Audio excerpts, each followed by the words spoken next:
오늘의 정치권 이슈 분석해 보도록 하겠습니다. 김성회 전 더불어민주당 선대위 대변인, 이종훈 정치평론가 두 분과 함께하겠습니다. 어서 오시죠. 어서 오세요. 안녕하세요. 윤석열 당선인이 대통령직 인수위원회 이끌 투톱으로 안철수 국민의당 대표와 권영세 의원이 선임했습니다. 어느 정도 사실 예상이 됐던 부분이긴 한데요. 인선을 통해서 어떤 의미가 있다고 봐야 될지 궁금합니다. 네, 다소 실험적인 인수위다 이렇게 말씀드릴 수 있을 것 같습니다. 그러니까 안철수 대표하고 단일화 결과로 공동 인수위를 만들어가는 그런 과정 아니겠습니까? 예. 그런데 이런 모습이 좀 흔한 광경은 아니죠, 일단. 그리고 윤석열 당선인도 그렇습니다만 안철수 대표 역시 국정 현안에 대한 이해도가 아주 높은 편은 아니거든요. 아무래도 행정이라든가 이런 경험이 좀 일천하기 때문에 그래서 그런 면에서 조금 실험적인 측면이 없잖아 있다. 그거보다는 역시 그 방점이 두어지는 것은 통합이 아니겠는가. 그래서 제가 보기에는 인수위원들을 전문가 그룹으로 잘 구성해야 예. 이런 어떤 당선인과 위원장의 좀 단점이랄까 이런 것을 보완하면서 정상적인 인수위 운영이 가능하지 않을까 이렇게 생각을 합니다. 안철수, 권영세 투톱 체제 기대와 우려가 공존을 할 텐데 어떤 부분 하나씩 좀 꼽을 수 있을까요?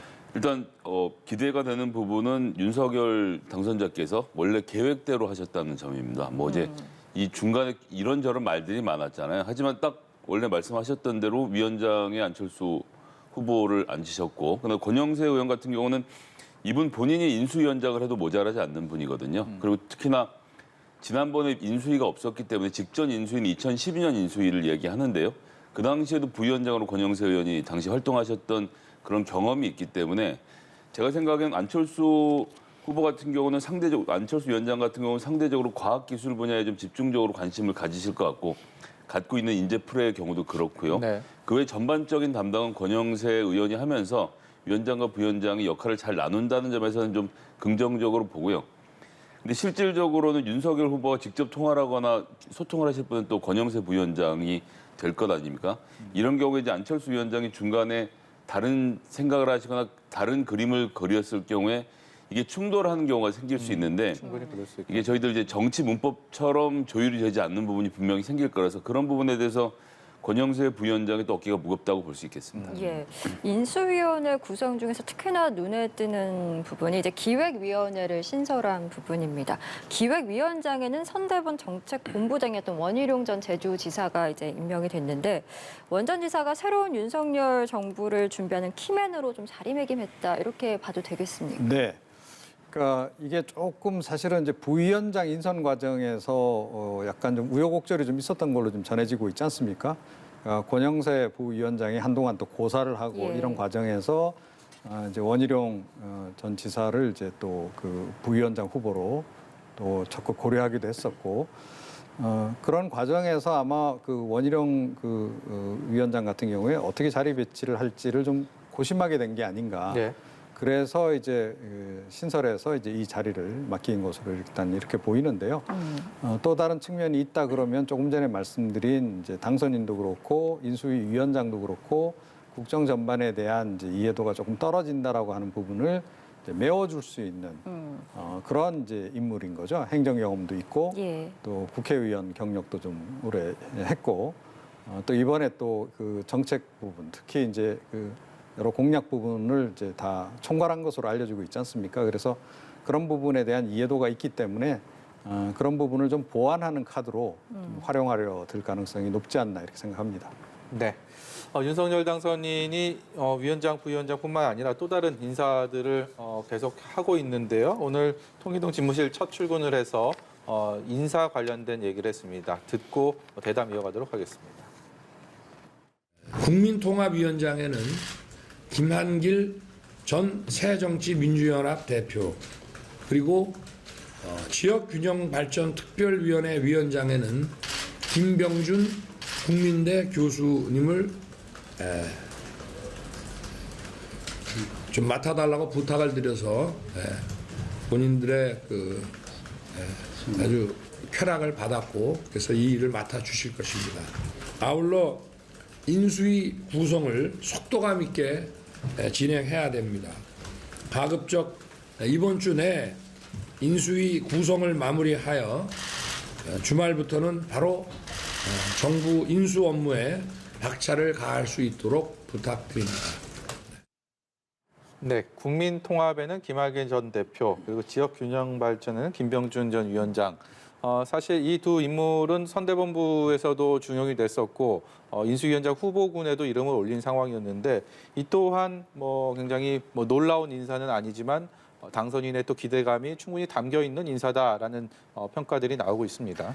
예, 선거 기간은 난맥상에 비교해 보면 선거 이후엔 굉장히 원활하게 진행이 되는 느낌입니다. 각자가 딱 하셔야 될 위치에 들어가 있다라는 느낌이 들고요. 예. 그래서 국민통합위원회는 사실은 인수위원회는 행정팀을 꾸린다라고 하면 국민통합은 제가 보기엔 전반적으로 정치 관련돼서의 행보를 해가실 것으로 생각하고요. 지역균형발전은 워낙 또 우리 김병준 교수님의 전문 분야이기도 하고 노무현 정부에서 직접 해보셨던 일이기도 하기 때문에 6월에 있을 지방선거를 앞두고 그쪽에 좀 집중적인 영향을 발휘해서 각자가 좀 관심 분야를 다르게 해서 세 개의 축으로 운영되지 않을까 싶은 생각을 하고 있습니다. 예. 예. 윤석열 당선인이 이번에 인수위 단계에서부터 처음으로, 그러니까 사상 최초로 그 정부의 인사 기록, 또 인사 관리 시스템을 이제 활용할 수 있게 되지 않았습니까? 2017년에 법 개정 이후 처음으로 적용이 되기 때문인데 철저한 검증을 예고하면서도 내각 구성 때부터 그전에 해왔던 지역 안배라든지 여성 할당제를 적용하지 않겠다 이렇게 단호한 입장을 밝히기도 했거든요. 이 네. 부분에 대해서는 어떻게 보시는지도 궁금해요. 네. 그러니까 과거에 보면 이제 이른바 조난 자료라 그러죠. 그러니까 이제 정관계 주요 인사들에 대한 이제 인사 파일 같은 이제 그런 건데 이게 또 잘 인수인계가 안 돼서 지금 집권한 이후에도 청와대 들어가서 사람을 인선하거나 하는 과정에서 상당히 좀 에러를 겪은 그런 또 전례도 있고 그렇습니다. 예. 이제 이게 이제 제도화가 이제 돼서 당선인 시절부터 이제 그 자료들을 이제 활용할 수 있게 된 것은 굉장히 긍정적이다. 이제 이렇게 생각을 하고요. 하지만 이제 그것조차도 이제 완벽하지는 않습니다. 그리고 아무래도 이제 특정 그 정권 시기에 만들어진 조난 자료라고 하는 것은 좀 이제 약간 성향이 좀 반영이 돼서 좀 객관성이 약간 이제 상실된 그런 부분도 없잖니 이제 기술이 네. 돼 있기 때문에 그건 이제 고려해서 이제 봐야 되는 이제 그런 그 상황이고 거기에 더해서 지금 인사 검증팀을 지금 독자로 지금 운영하겠다라고 예. 얘기를 하고 있지 않습니까? 그래서 아마 그 이중으로 그 필터링을 하는 이제 그런 작업을 거칠 것 같아요. 그러니까 문재인 대통령 같은 경우에도 사실은 이 임명 강행 사례가 굉장히 많아서 논란이 많이 되기도 했었고 또 이 인사검증 관련해서 부실검증 논란도 꽤 있었습니다. 네. 그래서 그런 부분을 좀 피하면서 특히 임기 초반에 그런 사례들이 많이 나오면 국민들이 좀 신뢰가 아무래도 떨어지게 돼 있죠. 그래서 또 국정 수행도 원활하지가 않고 그런 부분에서 미리 이제 이거를 좀 잘하겠다 이제 그런 그 의도로 보이고요. 또 여성 할당제라든가 지역 안배 이 부분은 제가 보기에는 인위적으로 꼭 그렇게 맞추려고 애를 쓰지 않겠다 그런 의미 정도로 우리가 이해를 하면 될 것 같아요. 아무리 그렇다 하더라도 탕평 인사 관점에서 전혀 이걸 고려하지 않을 수는 없을 겁니다. 다만 능력이 안 되는데 그야말로 그 여성 할당제를 채워야 하기 때문에 그 자리에 앉힌다든지 그런 거는 하지 않겠다. 이제 그런 의도로 저는 좀 읽고 있고요. 기본적으로는 역량 우선으로 해서 이제 하겠다. 그런 이제 의지를 표명한 것으로 이렇게 지금 이해하고 있습니다. 예, 지금부터는 인수위에서 나오는 얘기들인데 여전히 논란의 여지를 가지고 있는 이슈들에 대해서 두 분께 견해를 좀 여쭤보는 시간 갖도록 하겠습니다. 먼저 여가부 폐지 관련해서 윤석열 당선인의 후보 시절 공약이었습니다. 예. 여성가족부 폐지라고 SNS에 그 글자만 남겨놓고 이것이 또 굉장히 큰 논란을 불러왔었는데 공약인데 그에 대해서 지금 갑론을박이 여전히 있는 것 같아요. 내부적으로도 얘기들이 오가고 있고 대통령의 당선인의 약속이니 지켜야 된다.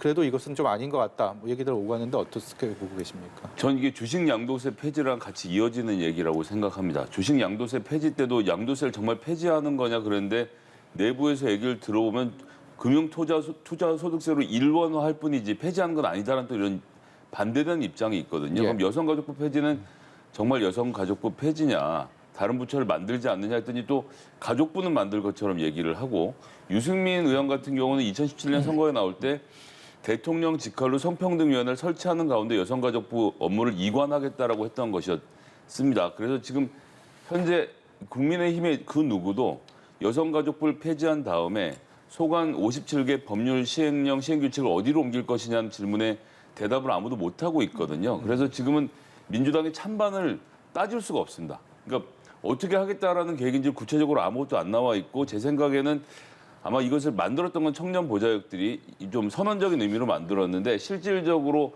업무 조정은 인수위에서 좀 부드럽게 해서 다시 가져오지 않을까 싶어서요. 그때까지 좀 지켜봐야 되는 상황인 것 같습니다.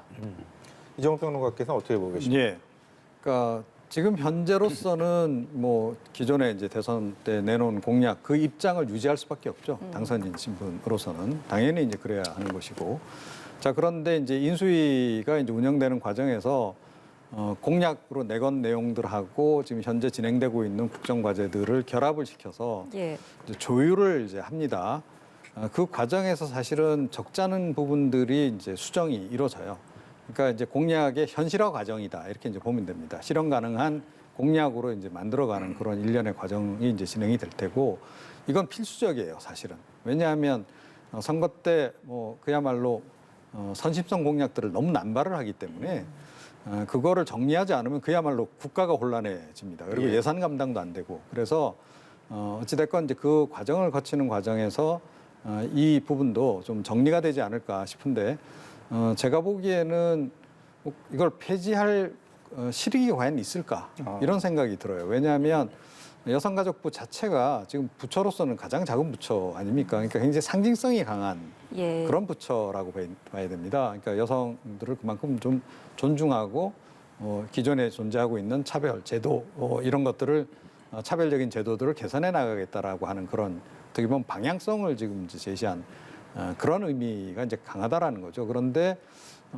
이제 흔히 하는 얘기로 긁어 부스럼 만들 일 있느냐는 겁니다. 이걸 굳이 뭐 없애서 그렇게 할 필요는 없다. 다만 이제 기능 부분을 과감하게 좀 조정을 하면 된다라고 저는 생각을 하고, 그러니까 이 부분은 이미 그 문재인 정부 하에서도 계속 논란이 됐어요.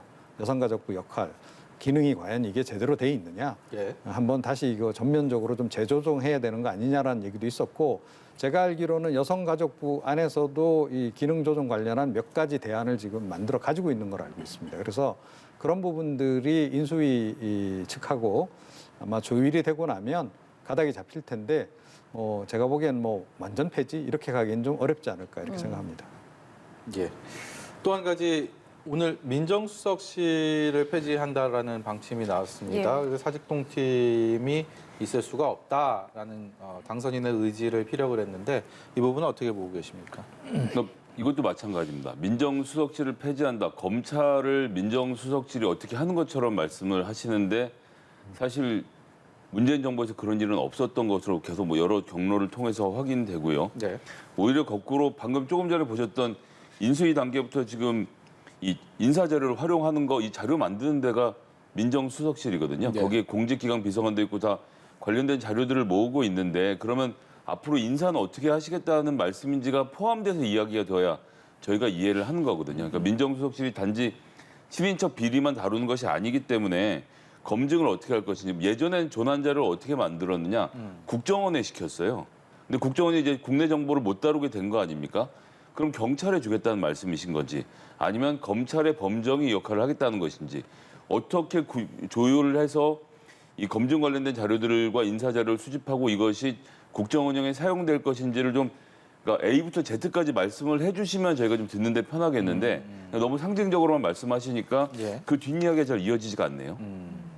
혹시 어떻게 보시는지. 제가 보기에는 민정수석실을 폐지하더라도 그 기능을 다 없애기는 어려울 겁니다. 왜냐하면 이제 그 뭐 인사정보뿐만 아니고 국가기관들이 제대로 돌아가고 있는지에 관한 정보를 다 포함해서 사실은 청와대가 어찌됐건 그런 정보를 알고 있어야 뭔가 대응도 하고, 특히 사전 대응이 이제 가능한 겁니다. 뭐 여러 가지 이제 비리가 발생할 수도 있는 건데, 그런 거는 사실은 사전에 포착이 돼서 미리미리 대응하면 큰 탈이 안 나는 거거든요. 안 그러면 그대로 뒀다가는 뭐 게이트성으로 발전하기도 하고 이제 그런 거 아니겠습니까? 그래서 이게 청와대 그러니까 뭐 청와대를 없애고 뭐 비서실 기능만 남긴다 하더라도 대통령이 일단 국정 전반을 파악하기 위해서라도 이 기능은 좀 반드시 필요하다. 정보 수집 기능이 필요하다라는 얘기입니다. 그래서 민정수석실을 뭐 다시 이제 존치를 시킬 건지 어떨 건지는 모르겠는데 예. 어찌 됐건 이 기능은 아마 그대로 유지는 돼야 할 것이다. 이렇게 생각을 합니다. 예. 한편 윤석열 당선인 광화문 대통령 시대를 열겠다는 강력한 의지를 보이고 있습니다. 집무실 이전에 대한 얘기가 왜 계속 나오는가? 아무래도 오랫동안 지적되어 뭐 제왕적 대통령제를 좀 벗어나기 위함에서 그 의미를 찾을 수 있지 않을까 싶은데 뭐 이전에도 계속 나왔던 얘기잖아요. 이번에는 좀 현실적인 문제들을 극복하고 이 공약 이루어질 수 있으리라고 보십니까? 어떻게 보십니까? 저는 꼭 이루셔야 되는지에 대해서 다시 여쭤보고 예. 싶습니다. 예, 그러니까 광화문 시대를 여는 건 좋은데 대통령님이 와 계시면요. 또 그 주변에서 집회를 못 합니다. 원래는 지금 광화문에서 자유롭게 1인 시위도 하고 집회도 하고 하는데 대통령실이 청와대가 들어오면 거기서 또 300m, 500m 거리를 이격해야 하거든요. 이런 것들이 현실적인 문제도 있고요. 그리고 제가 국회에서 일할 때도 대통령님이 국회를 방문할 때마다 그 재밍하는 차라고 해서 차 한 대가 와서 반경 한 500m 안에 핸드폰이 아예 안 터지게 다 막아버리는데 네. 이런 경우가 없이 그냥 핸드폰 같은 경우는 제가 알기로는 시한폭탄 이런 문제들 때문에 못하게 하고 있는 걸로 알고 있는데 이런 문제는 어떻게 해결할 것인지 또 북한으로부터 공격 같은 경우에도 청와대가 이 광화문 청사보다 훨씬 안전한데 이런 등의 문제들이 굉장히 좀 고민이 많이 되거든요. 뭐 그건 이제 알아서 하시겠죠. 대통령께서 알아서 하실 문제인데 제가 당선자께 부탁드리고 싶은 것은 국민들과 더 많이 소통하고 기자들과 더 많은 기자 간담회를 하는 것으로도 충분히 소통하는 대통령의 이미지를 보여주실 수 있으니 장소에 너무 국한되는 것은 지금 그러면서 뭐 청와대 때문에 국무총리 공간부터 시작해서 많은 공간들도 이동이 지금 예상되고 있지 않습니까? 그런 것보다는 실질적으로 국민들과 만나는 모습을 많이 보여주시는 게 더 좋지 않을까라고 조언드리고 싶습니다. 예. 뭐 이것도 저는 굉장히 실험적인 거다라고 좀 보는데 그런데 한번 시도해 볼 만하다라고 저는 생각을 해요. 그러니까 특히 선진국 가운데서 대통령제 있는 나라가 이제 우리나라하고 미국 정도인데 미국도 그렇고 우리나라도 그렇고 다른 그 내각제 국가 총리 경호하고 비교할 때 사실은 좀 과다합니다. 예, 너무 과잉 이제 경호를 하는 그런 경향성이 좀 이제 있는 것이고요. 또 뭐 그 북유럽 같은 경우에는 사실 뭐 총리가 그냥 일반인처럼 그렇게 그냥 다니시잖아요, 그죠? 그런 것들을 이제 우리가 좀 염두에 둔다면 이번에 좀 파격적으로 그런 변신을 해보는 것도 나쁘지 않다.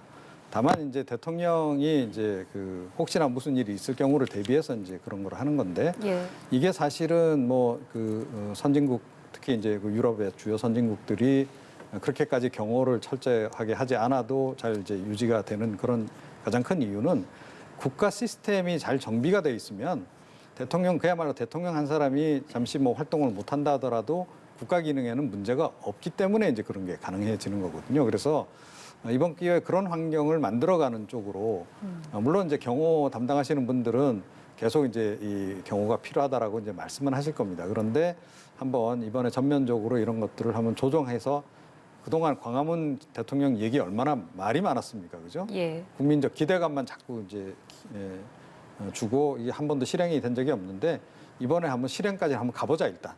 그 다음에 보자. 이런 말씀을 좀 드리고 싶습니다. 예, 알겠습니다.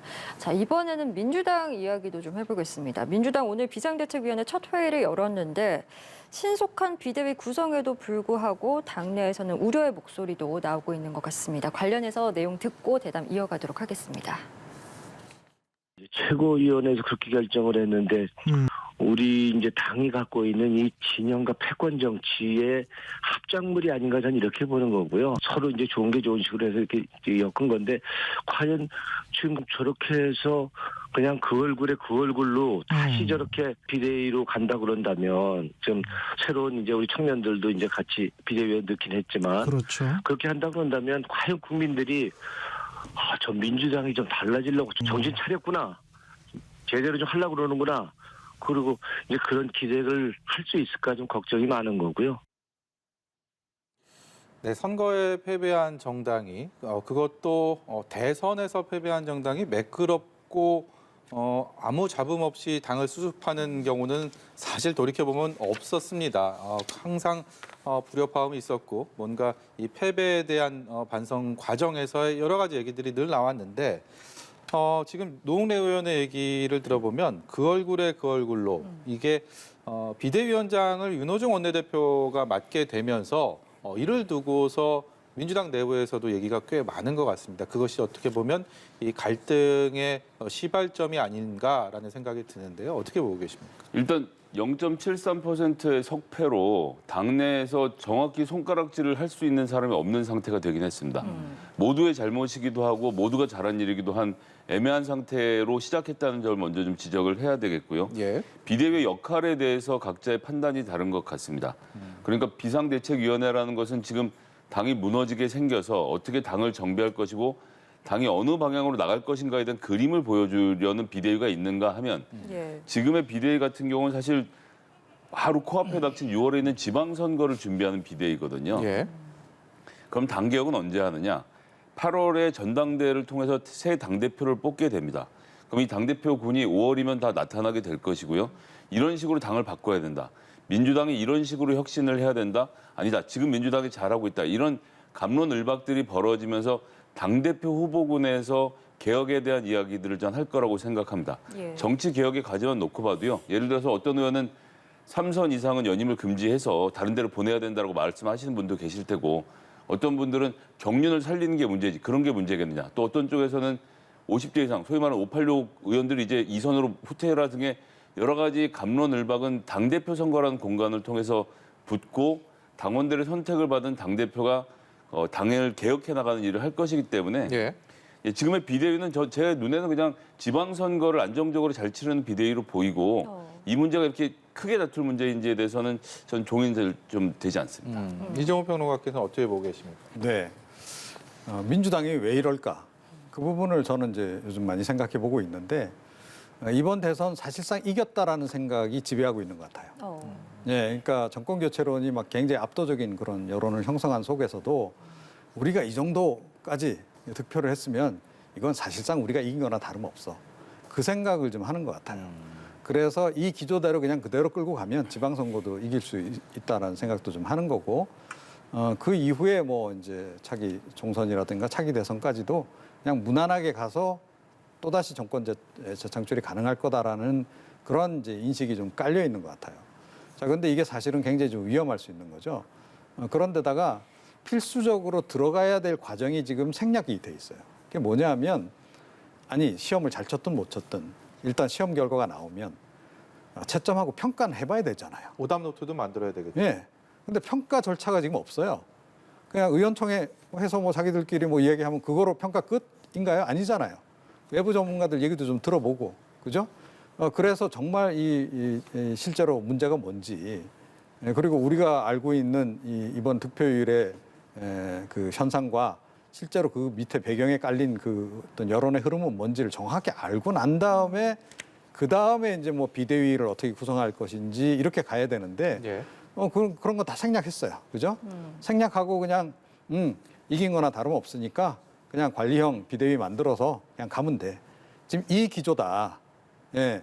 과연 이런 식으로 가서 지방선거 제가 보기엔 이기긴 어려울 것 같고 그나마 이제 한다면 이제 선전하는 정도, 완패를 면하는 정도 이 정도가 될 텐데 그 목표조차도 과연 이렇게 해서 이룰 수 있을까? 예, 좀 우려가 되는 그런 그 상황입니다. 예, 아니란 인식과 평가가 좀 문제다 이렇게 좀 지적을 해주셨는데 일단 민주당은 전체 비대위원 절반을 2030 세대로 채웠습니다. 대선 결과를 반영해서인지 오늘 첫 이 회의에서도 일성 역시 2030 청년 그리고 여성이었는데 뭐 참신하다라는 반응도 있고요. 일각에서는 그래도 중요한 지방선거를 앞두고 있는데 뭔가 너무 경륜이랑 경험이 부족한 인선이 아니냐 이런 우려의 목소리도 있는 것 같습니다. 자, 박지원 비대위원장을 하시는 것에 대해서 저는 뭐 전혀 뭐 코멘트를 하고 싶지 않으니까 불만이 있다는 말씀을 드리는 것은 아닌데 이분이 왜 비대위원장이 됐는지를 생각해 보면 민주당이 지난 기간 동안 2018년 정도로 돌아가면 20대 여성의 70% 이상의 지지를 받던 정당이 급격하게 무너진 것입니다. 자치단체장들의 성비부터 시작해서 내로남불 여러 가지 문제를 쌓아왔습니다. 그래서 무너졌죠. 외면했던 20대가 마지막 선거 여정에서 도저히 윤석열 후보와 이준석 대표가 얘기한 여가 폐지 등에 동의 못하겠다라고 하면서 사실은 어떤 면에서 울며 겨자 먹기로 한 표씩 찍어준 상태인데 그러면 지금은 뭘 해야 되느냐? 그래서 2018년부터 2020년까지 우리가 무엇을 잘못했는지를 정확하게 반성하는 게 원점입니다. 근데 지금 이렇게 하는 것은 그러니까 보통 남편들이 집에 가서 부인한테 혼날 때 내가 잘못해서 앞으로 잘할게 그러면 뭘 잘못했는데라고 물어보는데 앞으로 잘하겠다는 얘기를 하는 거거든요. 네. 그래서 저희가 지금 박지원 위원장 모시고 왔지 않습니까라고 말하는데 그게 중요한 게 아니라 지금까지 뭘 잘못했는지를 지금 했던 것보다 훨씬 구체적으로 반성하고 그렇게 결정 과정에서 누가 있었는지 거기에 대한 책임을 지는 자세를 보여주는 게 중요한데 이런 문제를 다 뒤에다 묻어놓고 박지원 비대위원장 한 사람 데리고 온 것으로 자 저희가 앞으로 새롭게 하겠습니다라고 말을 하는 것은 글쎄 국민들의 성에 찰까 좀 걱정이 많이 됩니다. 예. 귀에 쏙쏙 꽂히는 비유를 예. 들으셔서 네, 저는 좀 제가 보기에는 그 2% 인식 같아요. 그러니까 이번 이 선거는 거의 이긴 거나 다름없고 다만 2%가 부족했어. 그 2%만 메우면 우리는 별일 없을 거야. 그 생각을 하는 것 같아요. 그 2%를 이제 보완한 게 이제 여성, 청년 이 부분만 보완을 하게 되면 우리는 완벽해질 수 있어. 100%가 되는 거야. 이 생각을 지금 가지고 있는 것 같아요. 그런데 이게 지금 그 득표율에 지금 너무 연연하면 안 됩니다. 예, 일단 선거 패배라고 하는 관점에 더 방점을 좀 둬야 되는 것이고 어찌됐건 이번에 대선 과정이 굉장히 힘들었던 거 맞잖아요. 민주당 예. 입장에서. 그러면 그 본인들도 알 겁니다. 왜 우리가 힘들었는지. 예, 그런데 그거를 종합적으로 좀 정리하고 하는 그런 평가, 종합평가가 지금 생략이 된 거기 때문에 그거 반드시 해야 된다. 예, 비대위를 다시 구성하더라도 그렇게 해야 되는 거고 그리고 좀 뭐 파격적인 인사 좋은데 너무 파격적이면 이게 좀 그렇게 진정성이 느껴지질 않아요. 예, 갑자기 20대 여성을 그냥 비대위원장으로 더 이렇게 지금 임명을 하게 되면 국민들이 이건 뭐지? 이렇게 되는 거죠. 물론 이번에 20대 여성 표심이 상당히 그 민주당에게 힘을 줬기 때문에 뭐 그분들 의지를 좀 이제 반영하겠다 이런 뜻은 이해는 가지만 조금 전에도 말씀하셨듯이 그럼 뭐 3040 세대는 아무 기능도 안 했나요? 이제 그런 거 아니에요. 그리고 각 분야 어떤 그 전문가들 그룹도 활용할 수 있는 그룹들이 많은데 역량이 검증된 그런 사람들은 또 왜 포함을 안 시키느냐 그런 얘기가 당연히 나올 수밖에 없는 겁니다. 그래서 뭔가 지금 자꾸 그 임시방편으로 지금 이렇게 나가는 게 아닌가 그런 생각을 지울 수가 없습니다. 예. 마지막으로 지방선거 얘기 좀 해보겠습니다. 이번 대선 표심만 놓고 보면 6월에 있을 지방선거 17개 광역단체장 가운데 민주당은 경기도 그리고 호남 중심으로 해서 한 7곳 그리고 국민의힘 같은 경우는 서울 등 10곳에서 우세를 보이는 것으로 나타는 났습니다만 앞으로 석 달여 동안 또 바뀔 수 있는 가능성은 무궁무진하지 않겠습니까? 지금 뭐 어떻게 당 수습하고 어떻게 정책들을 이행하느냐에 따라서 민심은 계속 요동치는 걸 테니까요. 어떻게 보고 계십니까? 전 결국 주요 전장은 서울이 될 거라고 생각합니다. 지금 서울 시의원 110명 중에 100명이 민주당 소속입니다. 국민의힘 소속은 단 6명밖에 되지 않고요. 지금 지역구를 기준으로 그렇습니다. 이런 기준이고 구청장도 마찬가지로 하나 빼놓고 전부 다인 상태인데 여기서 얼마나 지켜낼 수 있는가인데 지금 상태로 놓고 보면 반 이상은 그냥 어떻게 봐도 잘 안 될 것으로 보이고 이번에 대선 결과도 그것을 입증하고 있는데 그런 와중에 부동산 문제가 작년하고 또 다른 양상으로 바뀌고 있고 세금 문제에 대해서도 그렇고 이것들을 민주당이 어떻게 잘 솜씨 좋게 서울에서 잘 버티느냐가 하나의 관건이 될 것이고요. 국민의힘으로서 뭐 다른 지역은 엎치락 뒤치락 하겠습니다만 경기도를 탈환해 올 수 있느냐가 또 하나의 중요한 포인트인데 이재명 후보 전에는 민주당 지사가 제 기억으로는 한 10몇 년 전에 네, 한 번 예. 있었던 게 마지막이었죠. 그런 점을 생각하면 경기도 결코 만만한 곳이 아니거든요.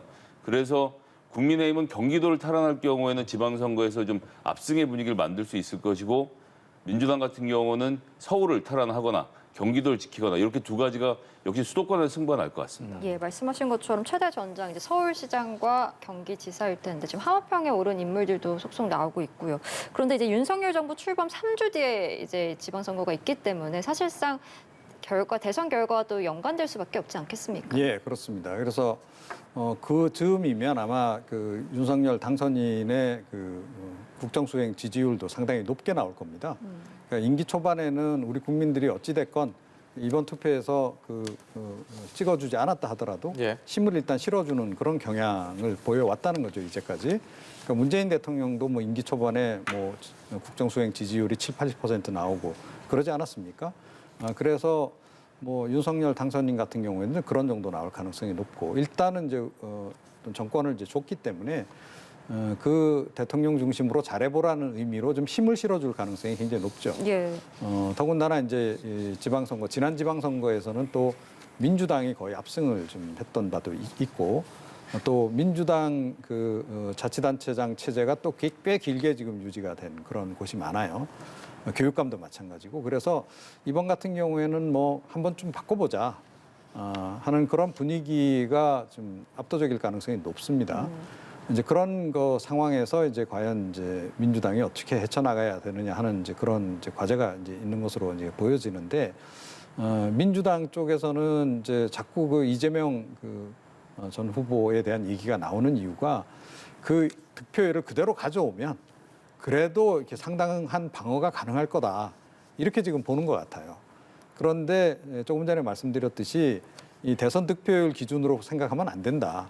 임기 초반 윤석열 당선인의 지지율, 국정수행 지지율을 기준으로 판단을 내려야 하는 거고, 예. 그거에 맞게끔 선거 전략을 수립을 해야 하는 그런 상황이다라는 점을 지적을 좀 예. 해드립니다. 알겠습니다. 저희 오늘 두 분 말씀은 여기까지 듣도록 하고요. 김성회 전 더불어민주당 선대위 대변인, 그리고 이종훈 정치평론가와 함께했습니다. 오늘 말씀 고맙습니다. 고맙습니다.